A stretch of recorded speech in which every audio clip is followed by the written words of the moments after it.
राम राम जी, क्या हाल है सारे का रियल इंडिया चैनल पर आप सारे साथियों स्वागत है भाई। आज आपके लिए फिर जो बड़ी अपडेट लेकर के अपडेट जो हरियाणा में सरकारी नौकरी भर्तियों से जुड़ी रहने वाली साथियों अपडेट क्या कुछ रहने वाली अपडेट जानने के लिए वीडियो को शुरू से अंत तक जरूर देखिएगा और वीडियो को ज्यादा से ज्यादा साथियों तक शेयर जरूर कीजिएगा ताकि सभी साथियों को अपडेट मिल सके। जो साथी चैनल पर नया आता है तो भाई चैनल को सब्सक्राइब जरूर कर ले, अपने साथियों से चैनल को सब्सक्राइब जरूर करवाए ताकि जो इसी तरह से आपको सरकारी नौकरी भर्तियों से जुड़ी अपडेट मिलती रहे। तो चलिए साथियों शुरू कर लेते बिना टाइम वेस्ट की वीडियो। तो साथियों सबसे पहले बड़ी अपडेट पर बात कर लेते हैं। जो ग्रुप 56 और 57 की लिखित परीक्षा है वो भाई 17 और 18 अगस्त को होगी। तो विस्तार से बात कर लेते हैं भाई। हरियाणा कर्मचारी चयन आयोग ने ग्रुप सी की भर्ती के लिए लिखित परीक्षाओं का शेड्यूल जारी किया है और ग्रुप 56 व 57 वर्ग की लिखित परीक्षा 17-18 अगस्त को सुबह शाम के सत्र में लिखित परीक्षा होगी और वहीं पुलिस सिपाही की भर्ती परीक्षा 20 अगस्त को संभावित है। इसको लेकर अभी तक जो आयोग ने तैयारी तो कर ली लेकिन नोटिस जारी नहीं किया है। अभ्यर्थियों के लिए हरियाणा रोडवेज की बसों में मुफ्त यात्रा की सुविधा रहेगी।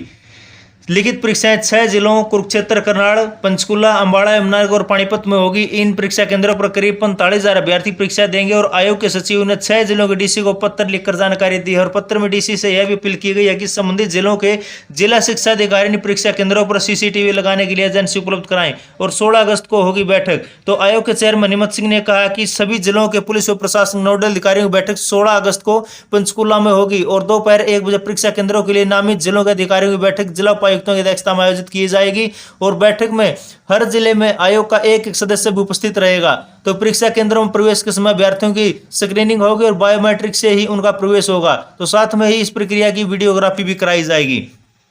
जैसे कि आप नोटिफिकेशन भी देख सकते हैं भैया, हरियाणा कर्मचारी चयन आयोग के द्वारा नोटिस जारी किया गया है और इसमें भी जो है क्लियर बताया गया है कि जो 17 और 18 अगस्त को जो है कुरुक्षेत्र, करनाल, अंबाला, यमुनानगर और पानीपत में एग्जाम होगा भाई ग्रुप 56 और 57 का। तो उसको लेकर के नोटिफिकेशन जारी किया गया और बताया गया है कि भाई जो विभिन्न श्रेणियों विज्ञापित जो पद हैं उनकी संख्या जो है A गुणा संख्या के शॉर्टलिस्ट उम्मीदवारों की शेष सूची जो है इसी बीच प्रकाशित की जाएगी और बाकी सूची जो है वेबसाइट पर अपलोड कर दी गई 3 गुणा की।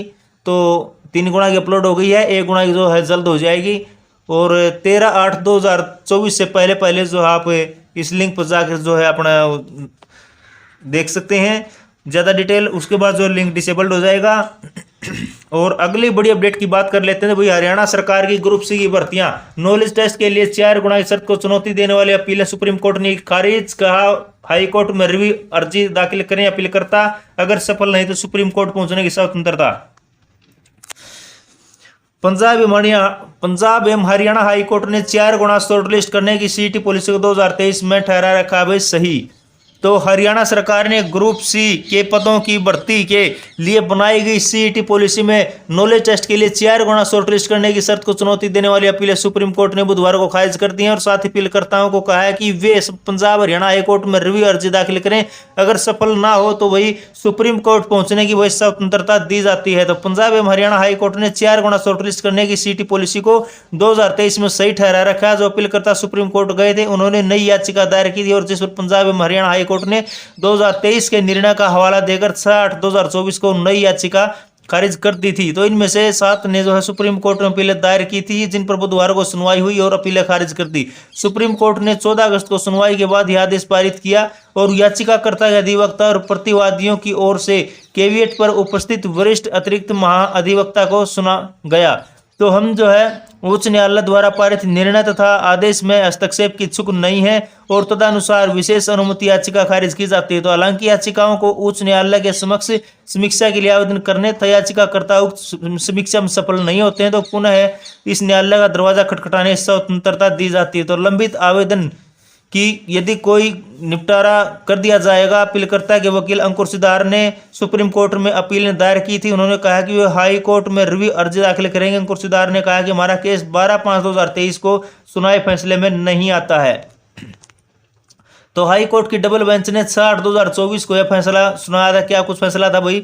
जस्टिस दीपक सिबल और जस्टिस दीपक मनचंदा की खंडपीठ ने 6/8/2024 को याचिका खारिज करते हुए फैसला सुनाया था कि याचिकाओं का मामला 12/5 याचिकाओं का जो मामला है वो 12/5/2023 को एक समन्वयक पीठ द्वारा पारित निर्णय द्वारा कवर किया गया, जिसमें मुख्य मामला CWP 246/05 -2022 आशीष कुमार और अन्य बनाम हरियाणा राज्य और अन्य था। तो उपरोक्त के आलोक में यह याचिका भी जो है आशीष कुमार के मामलों की शर्तों के अनुसार खारिज की जाती है। तो डबल बेंच ने सही ठहराई थी सीटी policy. Justice MS Ramchandra Rao और जस्टिस सुखविंदर और की खंडपीठ ने जो है 12/5/2023 को फैसला सुनाते हुए सीईटी पॉलिसी में शॉर्टलिस्ट करने के तरीके को सही ठहराया था और याचिकाओं ने सीईटी परीक्षा के बाद नॉलेज टेस्ट के लिए 4 गुना शॉर्टलिस्ट करने की धारा को संविधान के विरुद्ध बताते हुए खारिज करने का आग्रह किया था, मगर खंडपीठ ने कई फैसलों का हवाला देते हुए याचिकाएं खारिज कर दी और खंडपीठ ने लिखा, आयोग एक विशेषज्ञ निकाय है और राज्य के विभागों के परामर्श से निर्णय लेने में सक्षम है कि किसी उम्मीदवार को शॉर्टलिस्ट करने के लिए किन विषयों का परीक्षण किया जाना है। आयोग के अधिकार क्षेत्र में प्रवेश करना और आयोग में जो है निहित शक्ति का प्रयोग करना इस न्यायालय का कार्य नहीं है, क्योंकि इस न्यायालय के पास इस संबंध में जो है अपेक्षित विशेषज्ञता नहीं है और याचिकाओं का यह मामला नहीं है कि सीईटी में परखा गया समान ज्ञान या विशेषणात्मक कौशल संबंधित पदों पर नियुक्ति के लिए पूरी तरह अप्रासंगिक है। तो उपयुक्त निर्णय और कारणों को ध्यान में रखते हुए इसीलिए हमें रीट याचिकाओं में कोई योग्यता नहीं दिखती हुए तदनुसार खारिज की जाती हैं। और अगली बड़ी अपडेट है वो जो है फैसले को लेकर के है भाई, तो वो भर्ती की अंतिम तिथि पर आवेदन के लिए आवेदक जो है नहीं होंगे दस्तावेजों के मोहताज। आवेदन की अंतिम तिथि पर योग्यता जरूरी, बाद में जारी होने वाले दस्तावेजों पर हो विचार। हाईकोर्ट पालन सुनिश्चित करने का हरियाणा, पंजाब और यूटी की नियुक्ति एजेंसियों को आदेश। तो पंजाब एवं हरियाणा हाई कोर्ट ने अहम निर्देश जारी करते हुए स्पष्ट कर दिया कि आवेदन की अंतिम तिथि पर योग्यता मानक पर खरा उतरना जरूरी है और बाद में जारी दस्तावेजों पर भी विचार किया जाना चाहिए। प्रतियोगी परीक्षा के माध्यम से भर्ती का उद्देश्य जो है सर्वश्रेष्ठ कर्मचारी का चयन होना चाहिए और ऐसा करते हुए दस्तावेजों में चूक को नजरअंदाज भी किया जा सकता है।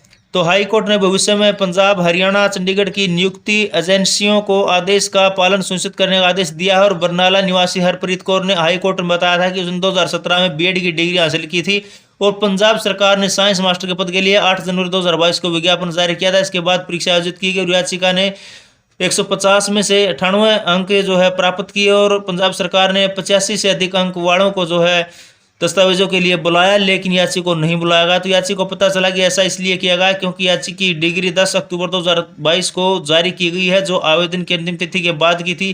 तो याची ने बताया कि खराब आर्थिक स्थिति और पिता की लंबी बीमारी के चलते है फीस जमा नहीं करवा सकी और इसी के चलते जो उसकी बीएड की डिग्री देरी से जारी हुई।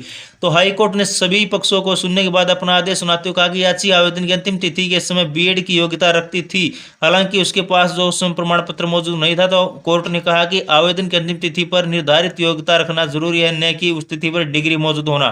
तो यदि दस्तावेजों की जांच के समय कोई संशय हो तो इसकी जांच में खरा उतरने की शर्त के साथ नियुक्ति दी जानी चाहिए। तो ये हरियाणा में सरकारी नौकरी भर्तियों लेकर के बड़ी अपडेट थी। वीडियो अगर आपको अच्छी लगी तो वीडियो को लाइक करें, कमेंट करें, वीडियो को ज्यादा साथियों तक शेयर जरूर करते हैं। तो फिर मिलते हैं एक नई लेटेस्ट अपडेट के साथ। इसी के साथ जय हिंद, जय भारत।